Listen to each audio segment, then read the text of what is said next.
talk about something uncomfortable, but also kind of freeing.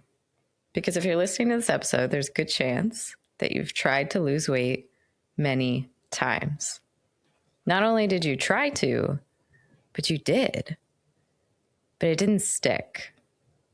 You did Weight Watchers and the weight came off, but then it came back. You followed the 1,200 calorie diet and you got to your goal weight, but then you found yourself going off plan and ending up right back at square one. You tried the macro plan and lost the weight again, but then the holidays came around and you just couldn't seem to get back on the wagon. Now you're back at your starting weight, maybe even higher. And what's wild is that on paper, you are doing a lot of things right. You're tracking, you've cleaned things up, you've focused on protein, you've cut back, started over, and pushed harder time and time again. And yet, here you are, still thinking about food way more than you want to be. Still feeling frustrated in your body. Still wondering why this feels so hard when other people make it look so easy and are able to just eat normally. This cycle is so predictable for you that at this point, even your closet has adapted. You have the skinny clothes in your closet for when you lose the weight and the clothes for when you gain it back.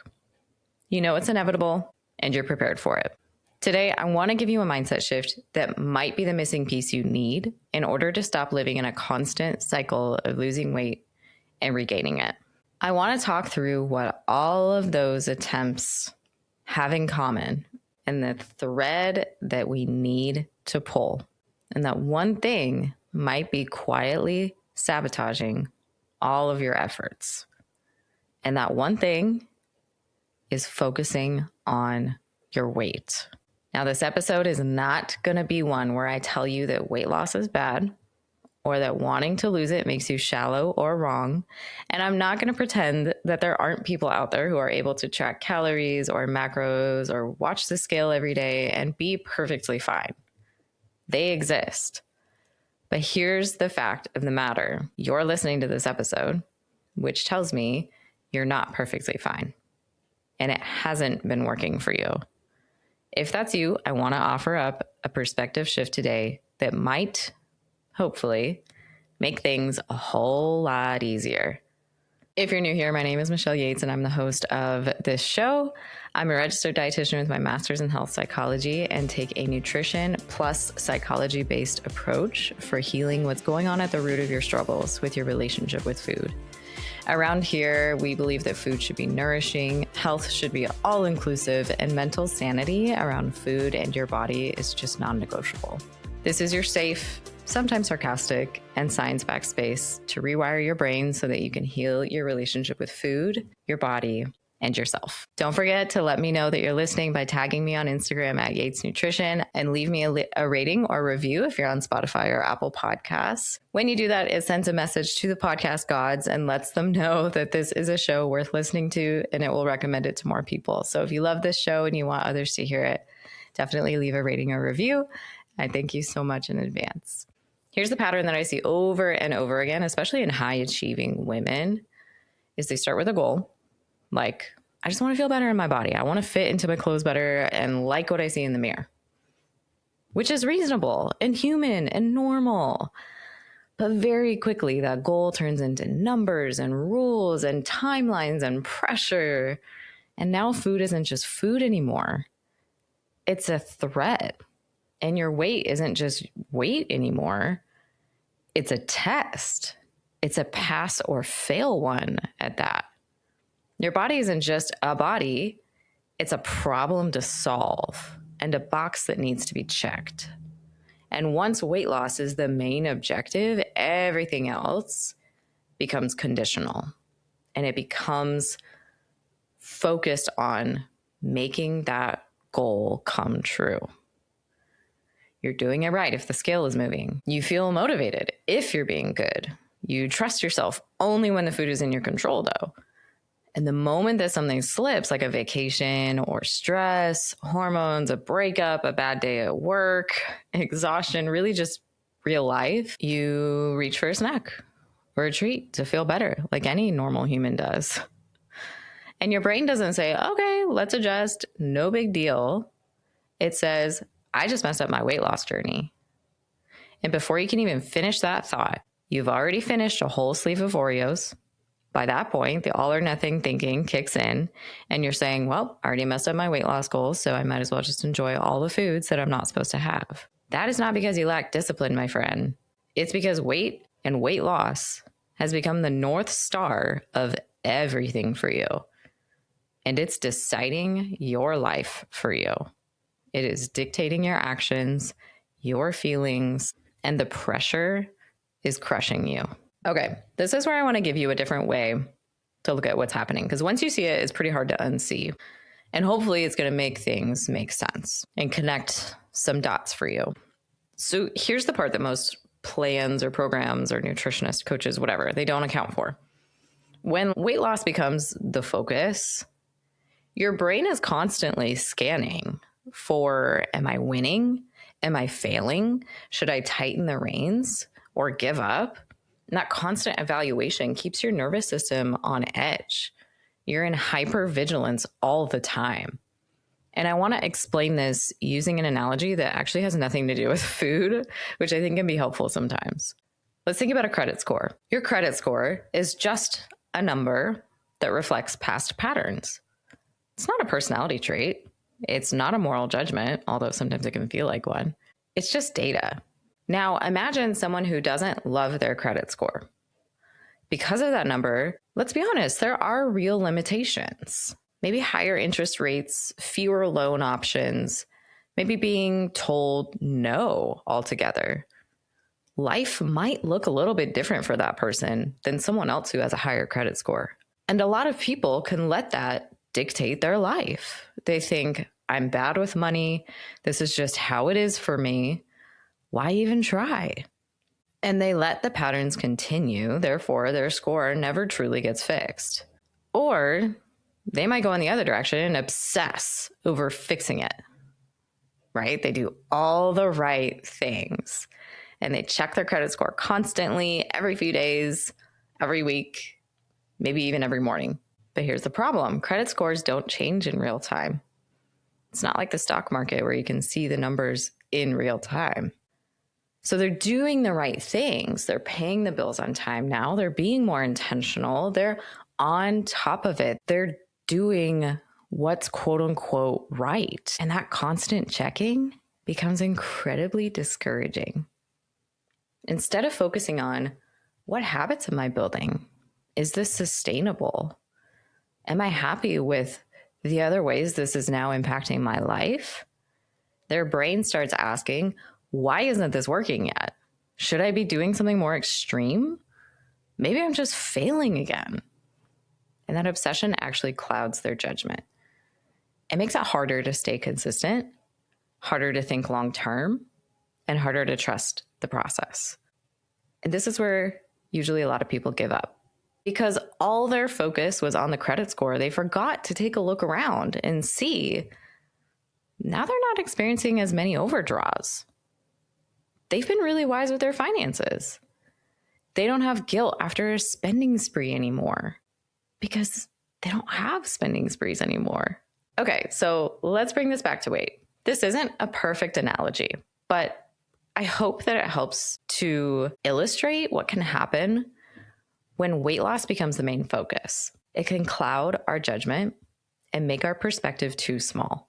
The scale is delayed feedback, just like a credit score. And not only is it delayed, but it's pretty ambiguous feedback. It's just telling you if your pull on gravity is more or less from any given moment. It's not telling you why your pull on gravity is more or less. It reflects patterns over time, not today or yesterday's effort. We don't know with these small fluctuations, even big fluctuations, what those pounds are made of. Was it 3 pounds of pure water weight or pure body fat? Realistically, it was probably a little bit of both, plus a few other things. The only way we would know is if you are constantly getting a DEXA scan or using a bod pod, which are the most accurate machines for measuring body fat versus lean mass versus water. Even the in-home scanners at your local gym aren't accurately measuring all of these little things. It would be nice if those things were accurate, but then again, do we really need all that information at our fingertips all the time? Would it really make that big of a difference on your life if you knew how much of your weight was lean mass from one given day to the next? I am all for having a pulse check on your overall health. Get your annuals done with your doctor, get the screenings, do the things, but is it really necessary to obsess over the numbers every single day? I would argue no. When it comes to our weight and the number on the scale, we become so conditioned to use it as a source of self-worth, or we make it mean something that it doesn't actually mean. We make it mean we're beautiful. We make it mean we're lovable. We make it mean we're successful. That's not actually what that number is telling you. It's just what you've decided it's telling you. And it makes it hard to see clearly in the moment. When you use it as a daily pass-fail test, it punishes consistency. It makes normal fluctuations feel like failure. It creates urgency where patience is required. And it pushes you towards extremes instead of sustainability, which is why your cravings get louder, the urges feel more urgent, food feels emotionally charged, and normal eating feels weirdly super hard. It's not because you're broken or because you're addicted to food, but because your brain is under a significant amount of pressure. Weight loss attempts often accidentally train your brain to associate food with scarcity, urgency, reward, and rebellion. So even when the plan itself is reasonable, the mental environment might not be for you. This is why the previous diets they may have done backfired, because they were actually feeding more into this training of your brain. They were making it worse, and they didn't touch those issues, right? Most people are not asking those deeper questions about what is the impact this is having on my identity, on my relationship with food, on my relationship with my body. That's why calorie counting makes you want to cry. Moderation feels impossible. Just listening to your body feels chaotic. GLP-1s look super appealing right now, not because of weight loss necessarily. I mean, yeah, but because they quiet the noise. And there's so much noise right now. It's hard to see clearly. It's hard to live. It's hard to be present. But then again, you might not want to be on a GLP-1 forever. So now you feel kind of stuck. You don't know where to go from here. And it's all pointing to the same thing. The issue is not that you haven't been able to find enough motivation. Clearly, you really want this, right? Of course, you want to feel loved, worthy, successful. Who doesn't? The issue is that weight loss has been driving the system and demotivating you, making it impossible to access that motivation in the first place. It's putting so much pressure on you. It's setting every day up to be a pass-fail instead of a step along the journey. Now, here's hopefully where things start to shift for you. When weight loss stops being the primary focus, something fascinating happens. The number stops judging your efforts. You finally have the mental space to build consistency. Food decisions get quieter. It's not about being perfect. It's not robotic. Things are just quieter.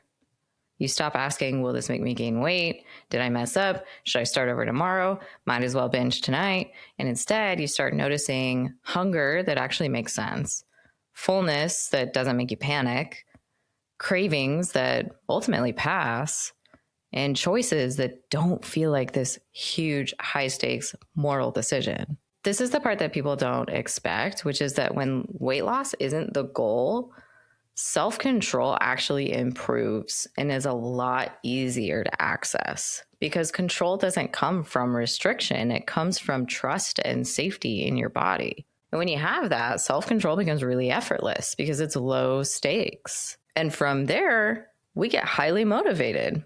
And things get better and better from there instead of things being demotivating and getting worse and worse.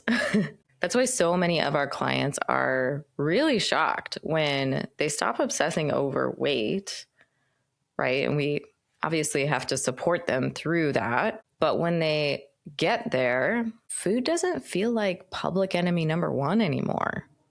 Now they're able to have a slice of pizza and move on without it feeling like a moral failure that's opened the floodgates into a week-long binge bender. But Michelle, I still want to lose weight. Okay, yes. I hear you. Let's address the elephant in the room. I realize there's situations where it's reasonable from a health perspective that you would want that. Now, I want to be really clear here. Not focusing on weight loss, not making weight loss the primary, does not mean giving up on your health, pretending body image doesn't matter, or even pretending that weight and body fat doesn't matter, or forcing yourself to love your body overnight and be completely obsessed with it and never have a bad body image thought. Rather, it just means that you're not using weight loss as the reason you live anymore and to fix everything else and the North Star of your life. Because when weight loss is the primary focus, you stay stuck in this hypervigilance, this extreme pressure, and this start over Monday energy. But when the focus gently shifts to regulating your nervous system and understanding urges instead of fighting them, and rebuilding trust with food and fueling your body in a way that supports you, understanding the deeper layers to your body image, your relationship with food normalizes. And that is the thing that makes long-term change possible. Whether weight changes along with that or not, is that things are normal now. They don't require you to be on all the time, and it works into the life you already have instead of requiring you to be someone that you're not. This is exactly why the work that we do inside of Nourished and Free looks so different for our clients, and why they have results even after struggling with the binge restrict cycle for years, even decades, some of them who have lost and gained the same 20 pounds over and over and over again. We don't obsess over the score. Heck, we don't even care about the score right now. It's so much easier to focus on the things that impact the score when you have that covered up and it's not staring at you in the face all day long, right? It's not like it's not there, but we can go back to that later. Let's just focus on what we can do to be better, right? That will impact the score, obviously, but what matters now is that we change what actually impacts it and do what you have to do to focus clearly on the steps that you're taking and have a good mindset around those things. We don't put our clients on meal plans. We don't micromanage their food choices. We don't ask for progress pictures or for weigh-ins. We don't wake up every day asking, did the scale move? Instead, we want to work on the system underneath. We want to address the brain patterns that are making it really hard to take steps forward. The all or nothing thinking, the urge relief cycle, the pressure that makes food feel louder than it needs to be. Because when that changes, the behaviors follow without the forcefulness and the white knuckling. For a lot of our clients, the biggest win isn't weight loss at all. It's thinking about food less. It's feeling normal around it. It's trusting themselves again. And it's having mental space for their life. Because the truth is, there's this point deep in your weight loss journey where more than weight loss, you just want your life back. Food being on your mind 24/7 is exhausting. And you want to be able to spontaneously go get ice cream without worrying about the calories. You want to be able to go out with your friends without looking up the menu beforehand. You want to be able to go on the work trip and not worry about how you're going to eat while you're there, or be dreading the binge cycle that's going to start as a result of it. You want to just have mental space for the things in your life that matter. And at this point, food is feeling like the main character in your life instead of just food. The reality is, a lot of times weight loss comes later for our clients, if that's what their body needs. The time that we spend together is more about that foundation work, It's unlearning the things that have been unhelpful for them, relearning things that are important for them, retraining their brain to feel safe, to bring that food noise down. Then we start to have new behaviors. When those behaviors are repeated over time, then later they might see some weight loss. Again, if that's what their body needs. But some of you listening to this, if you're honest with yourself, your body is actually within the realm of being healthy, and you don't actually need weight loss. We just want it because we want relief from the discomfort inside of ourselves. Some of you aren't ready for that conversation, and that's okay. You don't need to be right now. But you do need to think about, what do I want to be my primary focus in life? And is that thing going to add to my quality of life or take away from it? If weight loss being your primary focus has been taking away from your quality of life, it might be time to put that on the back burner and shift your focus elsewhere. So in closing, if past diets and programs and plans have not been working for you, I want you to ask yourself this. Were they focused on losing weight? No matter the method, no matter the packaging of it being quote unquote not a diet, working on macros instead of calories, or calories instead of macros, or clean foods versus toxic foods, whatever it was it focused on losing weight? Heck, even binge eating programs a lot of times can still be about losing weight. So I want you to hear this clearly. If you've lost and regained the same weight over and over again, it's not because you failed. It's because weight loss has been given too much weight, no pun intended, in your life. You don't need more rules. You don't need more discipline. You don't need another restart. You need an approach that doesn't make your body feel like a problem to solve. Instead, it's a teammate that you want to support out of appreciation and care and respect. And that's where the real freedom, both mental and physical, really begin. If this is the missing piece that you've been needing, visit the show notes to learn about how Nourished and Free, our 4-month group coaching program, can help you finally break the chains that food has on you and live your life free from the binge restrict cycle and constant thoughts of food. The overwhelming response of our Nourished and Free clients is that regardless of losing weight or not, they feel so much better in their body. Their body image, or the way that they feel about themselves, is 4 times better than it was when they start working with us, regardless of weight changes. So if you feel like you're in that place where more than losing weight, you just kind of want your life back and you want to feel better about yourself and you want food to feel easy again, definitely recommend checking out our program, Nourished and Free. We'll put a link to it in the show notes. You know what to do. Go check it out. Apply if you want. But regardless of if you do want that extra level of support, I hope you found this episode helpful today as you're working on shifting your mindset towards having a healthy relationship with food, your body, and yourself. Until next time, live nourished and free.